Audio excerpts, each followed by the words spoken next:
ہمارا پاکستان تحریک انصاف کے intra parties election کا کیس پینڈنگ تھا. ہم نے اس غرض کے لیے یہ فائل کر دیا تھا کہ ہم نے اپنے انٹرا پارٹیز الیکشن اپنے آئین اور اپنے الیکشن رولز کے مطابق، قانون کے مطابق صحیح کیے ہیں. اس کی ساری ڈاکومنٹیشن اور سرٹیفکیٹ الیکشن کمیشن کے سامنے ہم فائل کر چکے تھے 4 تاریخ کو، اور بڑا عرصہ ہو گیا الیکشن کمیشن نے آج تک باقی پارٹیوں کی طرح ہمارے سرٹیفکیٹ کو اپنے ویب سائٹ پہ اپلوڈ نہیں کیا تھا، جس سے ہمارے سر کے اوپر یہ خدشہ تھا کہ شاید ہمیں بلے کا نشان الاٹ نہیں ہوگا. آج عدالت میں اس پہ سراسر بحث ہو گئی ہے، آرگومنٹس ہم نے کر لی ہے. میں نے آرگومنٹس میں عدالت سے یہ درخواست کر دی تھی کہ قانون کے مطابق الیکشن کرانا ہماری ذمہ داری تھی، ہم وہ ذمہ داری نبھا چکے ہیں. ساری ڈاکومنٹس الیکشن کمیشن کے سامنے فائل کر چکے ہیں، اور الیکشن کمیشن نے جو جواب بھی فائل کیا تھا اس عدالت میں، اس عدالت میں کوئی خاطر خواہ آبجیکشن نہیں لیا ہے کہ ہمارے الیکشن کے پروسیس میں کوئی کمی ہم سے رہ گئی تھی. عدالت نے اس پہ دونوں پارٹی کی بحث سنی ہے اور ججمنٹ ریزرو کر دی ہے. میں نے عدالت سے یہ درخواست کی ہے کہ پی ٹی آئی ملک کی سب سے بڑی جماعت ہے، اگر اس میٹر میں تاخیر ہو جائے تو کل نامینیشن پیپر فائل کرنے کی آخری تاریخ ہے. اس لیے بہت بڑا خدشہ ہوگا کہ ہمارے سارے کینڈیڈیٹ وہ انڈیپینڈنٹ بن جائیں گے، جس سے آئینی طور پر جو جمہوری حکومت بنے گی یا جمہوریت کا تقاضا ہے وہ پورا نہیں ہوگا، بلکہ ہارس ٹریڈنگ شروع ہوگی. اتنی تاخیر کے بعد یہ فیصلہ آنا تو بڑی ناانصافی ہوگی، نہ ہمارے پاس وقت ہوگا. اس لیے عدالت سے درخواست کی ہے. عدالت نے ابزرو فرمایا ہے کہ انشاءاللہ انصاف کے مطابق فیصلہ ہوگا، جلد ہوگا.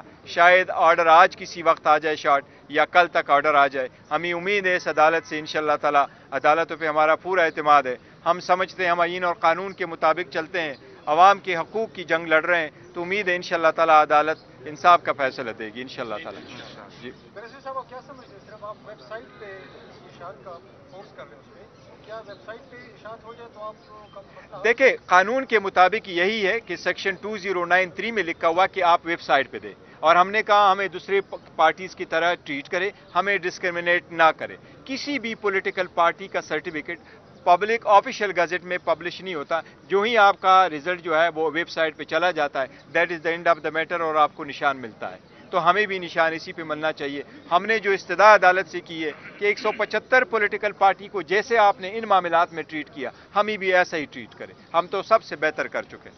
منسٹر صاحب کیا کہیں گے؟ کل آپ نے کہا کہ عمران خان 3 حلقوں سے الیکشن لڑیں گے، عمران خان کی تو نااہلی ہو چکی ہے، کیا وہ الیکشن میں حصہ لیں؟ دیکھیں، عمران خان صاحب کی کوئی نااہلی نہیں ہو چکی. آرٹیکل 62 اور 63 کی کوئی نااہلی نہیں ہے عمران خان صاحب کی. ان کی جو کنوکشن ہے اس میں سینٹنس سسپینڈ ہو چکی ہے. ہم نے اس کی بھی سسپینشن کی درخواست دی ہے، جو اسلام آباد ہائی کورٹ میں چیف جسٹس صاحب کے ساتھ ابھی تک بھی ریزروڈ ہے. ان سے بھی ہم نے درخواست کی ہے کہ اس کا بھی جلد فیصلہ کرے. لیکن قانون کے مطابق ایک نوٹیفیکیشن الیکشن کمیشن نے کہا ہے، لیکن خان صاحب کی کوئی ڈسکوالیفیکیشن نہیں ہے. انشاءاللہ تعالی الیکشن لڑیں گے. کون سے حلقوں سے الیکشن لڑیں گے؟ دیکھو، لاہور، اسلام آباد اور میاوالی، لیکن ابھی دیکھتے ہیں شاید 2 سے لڑے یا 3 سے. لیکن خان صاحب کو پی ٹی آئی کا گڑھ کہا جاتا ہے، یہاں سے وہ الیکشن میں حصہ نہیں لیں گے؟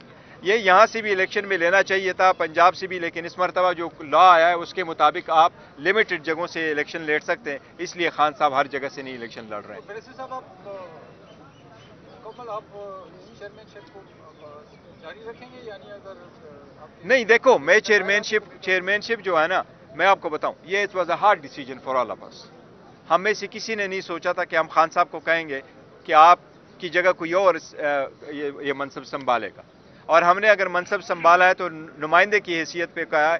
آج بھی خان صاحب میرا بھی چیئرمین ہے اور سب کا چیئرمین ہے، کل بھی تھے اور کل بھی انشاءاللہ تعالی رہیں گے. انہی کے احکامات سے ہم پارٹی چلائیں گے. یہ عوام کا منشا ہے اور انشاءاللہ تعالی اسی طرح چلے گا. تو میں اس وقت تک یہ فرائض انجام دیتا رہوں گا جب تک خان صاحب واپس باہر نہیں آتے. اور خان صاحب جس وقت انشاءاللہ باہر آ جائیں گے، یہ ہمیشہ سے خان صاحب کے پاس. صاحب کیا کہیں گے پارٹی اختلافات کے بارے میں؟ شیر افضل مروت کو دیکھا جائے، آصف خان کو دیکھا جائے، ان کی آرڈیوز بن گئی ہیں، کیا معاملات چل رہے ہیں؟ نہیں، دیکھو، آپس میں پارٹیز میں ہوتا ہی رہتا ہے، لیکن میجر ایشوز پہ اور میجر آپس میں کوئی ایسا اختلاف نہیں ہے. کوئی نہیں انشاءاللہ تعالی. تھینک یو جی. صاحب یہ بتائیں کہ الیکشن کمیشن کے وکیل نے جو عدالت کو دلائل دی تو اس میں جب عدالت نے یہ استدعا کی کہ درخواست گزار کون ہے، انہیں خود بھی پتہ نہیں تھا، تو یہ اصل معاملہ کیا ہو سکتا ہے؟ دیکھیں، وہ جو درخواست گزار آئے تھے وہ تو پلانٹڈ قسم کے لوگ ہیں، نہ ہی وہ ہمارے ووٹر تھے. میں نے عدالت کو آپ کے سامنے دی ہے کہ ہمارے 8,37,950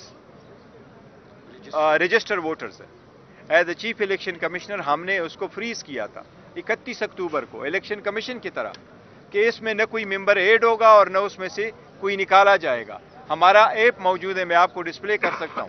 اس ایپ کے مطابق آپ دیکھیں پراپر کارروائی ہم نے کمپلیٹ کی ہوئی ہے. تو ہمارا جو وہ کہتا ہے کہ ممبر کون ہے, یہی تو ہماری استدعا تھی عدالت سے کہ اس کیس کو تو ویسے ڈسمس کرنا چاہیے تھا. انہوں نے ہمیں نوٹس دے دیا تھا, لیکن ہمیں عدالت سے امید ہے انشاءاللہ تعالی انصاف ہوگا, فیصلہ ہمارے حق میں انشاءاللہ تعالی آئے گا. سیادی صاحب, دوسری سماعت پر جوڈیشری کی جانب سے جسٹس عتیق شاہ کی جانب سے آپ کو ویلکم کیا جا رہا ہے, کیا وجہ ہے اس کی؟ ہمارے چیف الیکشن کمشنر ہے یا نیازی صاحب نے سارا کچھ پروسیس کرایا. بطور وکیل بھی ہم اکٹھے رہے ہیں, لائرز موومنٹ کا حصہ تھے ہم سارے. وہ دیکھو, ہم مستعفی ہونے کے مطالبے کو کچھ سپورٹ نہیں کر رہے. الیکشن سر پر آ گئے, الیکشن شیڈول اناؤنس ہو گیا, پروسیس کمپلیٹ ہونی ہے. الیکشن کمیشن نے جو اقدامات کیے, سپریم کورٹ نے اس پہ آرڈر کیا. سپریم کورٹ بھی یہی کہہ رہی ہے کہ الیکشن جو ہے وہ وقت پہ ہونے چاہیے. میں نہیں سمجھتا اس وقت یہ مطالبہ کرنا جائز ہے, کیونکہ اس سے الیکشن ڈیلے ہو جائے گا. اس لیے ڈیلے نہیں ہونا چاہیے, یہ وقت نہیں ہے کہ آپ مطالبے کریں. تھینک یو جی. سوال پوچھوں گا, خیبر پختونخوا پہ آپ نے اعتماد کا اظہار کیا, جبکہ پنجاب اور بلوچستان کی حکومتوں پہ عدم اعتماد کا اظہار کیا. اس کے حوالے سے نہیں, دیکھیں میں آپ کو یہ کہوں کہ جتنی بھی کیئر ٹیکر سیٹ اپ ہے, کیئر ٹیکر سیٹ اپ گزشتہ حکومت کی ایک ایکسٹینشن ہے, اور بعض جگہوں پہ بہت زیادہ وہ ہو رہی ہے. تو میں نے عدالت سے یہ درخواست ضرور کی ہے کہ ہمیں یہاں کچھ نہ کچھ پروٹیکشن پھر بھی حاصل ہے. شاید ہماری روایات اور دوسرے لوگ یا پولیس اور بیہیویئر جس طرح کرتے ہیں, وہ اگر آپ کو پکڑتے بھی ہیں تو دیکھو نا, وہ بیوی عورتوں پہ اتنا ہاتھ نہیں اٹھاتے جس طرح آپ نے دیکھا پنجاب میں ہو رہا ہے, دوسری جگہوں پہ. وہ بھی بڑی افسوس کی بات ہے. یہ نہیں ہونا چاہیے جس طریقے سے عثمان ڈار کی والدہ پہ ہاتھ اٹھایا گیا, جس طرح ہمارے باقی عورتوں کے ساتھ ٹریٹ کیا گیا. تو اس لیے عدالت کو میں نے یہ باور کرانا تھا کہ ہم آپ کے پاس اس لیے نہیں آئے کہ ہم کوئی فورم شاپنگ کر رہے ہیں, بٹ باقی جگہوں میں ہم جا نہیں سکتے. وہاں جاتے ہیں تو ہمیں راستے روکے گئے, بایو میٹرک کے لیے جانا پڑتا ہے, وہاں اریسٹ اور پکڑ دکڑ شروع ہے. تو اس لیے اس تناظر میں ہم نے کہا ہے